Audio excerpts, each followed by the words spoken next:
అంటే పాకిస్తాన్ 6 రోజుల్లో చేతులెత్తేయడం ఖాయమని పాకిస్తాన్ ఆర్మీకి భారత జవాన్లతో పోరాడే ధైర్యం లేదన్నారు retired army major Oberoi. Pahalgam ఉగ్రదాడికి ప్రతీకారంగా పీఓకేతో పాటు పాకిస్తాన్లోని ఉగ్రవాద స్థావరాలపై భారత్ చేసిన దాడి భారతీయులకు గర్వకారణమని, పీఓకేను భారత్ స్వాధీనం చేసుకునేందుకు ఇదే సరైన సమయమని అన్నారు retired army major Oberoi. Pahalgam మీద జరిగినటువంటి ఆ దాడి ఘటనకు సంబంధించి ఇప్పుడు భారత సైనికులు తిప్పికొట్టారు. ఈ నేపథ్యంలో భారతదేశం అంతా కూడా సంబరాలను చేసుకుంటూ ఉంది. అయితే ఈ అంశాలకు సంబంధించి ప్రస్తుతం మనతో మాట్లాడేందుకు రిటైర్డ్ ఆర్మీ మేజర్ ఒబెరాయ్ గారు ఉన్నారు. ఒకసారి మాట్లాడదాం. పాకిస్తాన్ 22వ తారీఖుని పాకిస్తాన్ స్పాన్సర్డ్ టెర్రరిస్ట్ చేసిన పని అది మానవత్వానికే సిగ్గుచేటు. సో వీళ్ళు ఒక మహిళని తన ఎదురుగుండానే తన భర్తని చంపేయడము, తన నుదిటి బొట్టుని చెదిపేయడం అన్నది చాలా చాలా ఇన్హ్యూమన్. అందుకే ఆర్మీ కూడా దీనికి తగ్గట్టుగా వాళ్ళకి ఇచ్చే లెసన్లో ఆపరేషన్ పేరు సింధూర్ అని పెట్టడం అన్నది చాలా మనం గర్వపడాల్సిన విషయం. మాజీ ఆర్మీ చీఫ్ ఇందాక ఒక ట్వీట్ చేశారు, పిక్చర్ అవి బాకీ అయ్యాయి అంటూ కూడా. సో ఏం చెప్తారు మ్యామ్? పిక్చర్ డెఫినెట్గా ఇంకా బాకీ మ్యామ్. ఇది only a trailer. Why? Because Pakistan will definitely retaliate. Whether it will use Air Force, whether it will use Navy, what it will target we do not know. Our intelligence agents will definitely try to monitor that.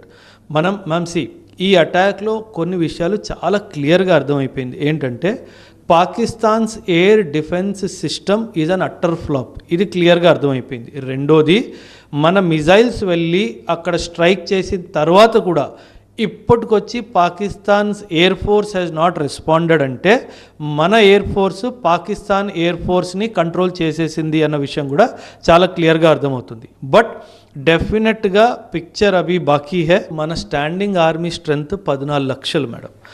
Pakistan army strength 6 లక్షలు madam. ఇప్పుడు భారత్ చేసిన ఈ దాడి వల్ల ఖచ్చితంగా పాకిస్తాన్ ఆర్మీలో చాలామంది పారిపోతారు. బికాజ్ వాళ్ళకి తెలుసు మేము ఓడిపోతాం. సార్ ఇప్పుడు పాకిస్తాన్ పారిపోతుంది అని అంటే ఆల్రెడీ ఏటీఎంస్ దగ్గర క్యూ కట్టారు, డబ్బులు డ్రా చేసుకొని వెళ్ళిపోవాలి అని. మ్యామ్ ఎందుకు అంటే మీరు 1971 యుద్ధంలో కూడా 90,000 మంది సైనికులు అసలు పోరాడకుండా వాళ్ళని వాళ్ళు ఆత్మసమర్పణ చేసుకున్నారు. అంటే పాకిస్తాన్ ఆర్మీకి ఇండియన్ ఆర్మీతో ఫైట్ చేసే దమ్మే లేదు మ్యామ్. సో మనం ఇది హిస్టరీలో ప్రూవ్ చేసాం మ్యామ్.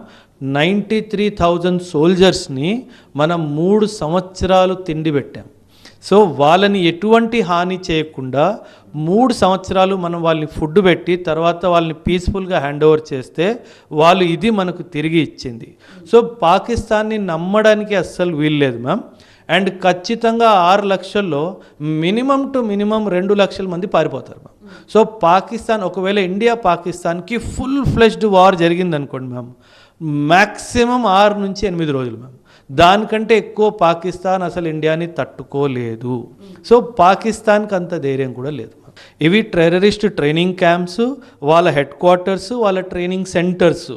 ఇది మన ఎన్టీఆర్ఓతో పాటు ఆర్మీ గ్రౌండ్ ఇంటెలిజెన్స్తో పాటు ఎయిర్ ఫోర్స్ వాళ్ళ సర్వలెన్స్తో పాటు మనం గత 10-15 సంవత్సరాల నుంచి మానిటర్ చేస్తున్న locations. In fact Balakot air strike 2019లో చేసినప్పుడే ఇవన్నీ ధ్వంసం చేయాల్సింది. అప్పుడు ఎందుకంటే అభినందన్ వర్ధమాన్ గారు అక్కడ పడిపోవడము, వాళ్ళు ఆయన్ని తిరిగి ఇచ్చేయడం వల్ల ఒక శాంతి మెసేజ్ పాకిస్తాన్ ఇచ్చింది కాబట్టి అప్పుడు వదిలేయడం జరిగింది. బట్ ఈసారి వదిలే ప్రసక్తే లేదు అని చెప్పి భారత ప్రధాని గారు అలాగే అందరు వైమానిక ధనుల అందరికీ వాళ్ళు భారతదేశం ఏమన్నదంటే army can choose the retaliation procedure, the entire nation stands by it అని అన్నారు. So army has chosen these targets based on intelligence. 150 కిలోమీటర్లు పాకిస్తాన్ లోపలుంది బహావల్పూర్. అది Jaish Mohammed head quarters.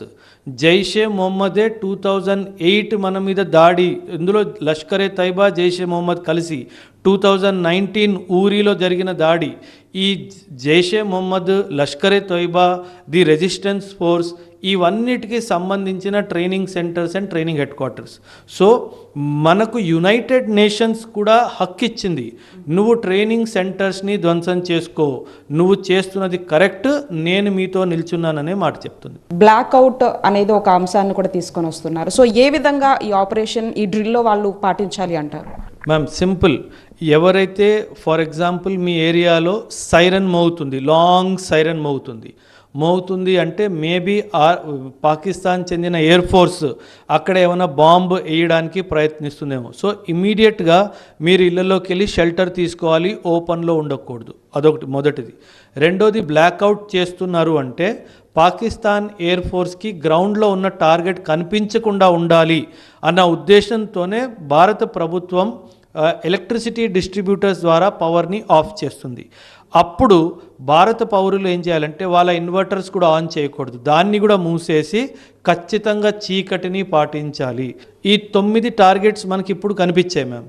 Maybe ఒక 10 రోజుల తర్వాత, ఒక వారం రోజుల తర్వాత ఇంకో 3 టార్గెట్స్ మనకి కనిపించాయి అనుకోండి, ఇక్కడ వీళ్ళని టెర్రరిస్ట్ని పెట్టారు అనుకుంటే డెఫినెట్గా India will strike there also. ఇది దీంతో ఆగేది కాదు మ్యామ్. అంటే నేను ఒక మెసేజ్ ఏమి ఇవ్వాలనుకుంటున్నానంటే, ఇది టెర్రరిజంకి కామా మాత్రమే ఫుల్ స్టాప్ కాదు. టెర్రరిజంకి ఫుల్ స్టాప్ రావాలి అంటే ఫస్ట్ ఆ పిఓకే మన దగ్గర రావాలి.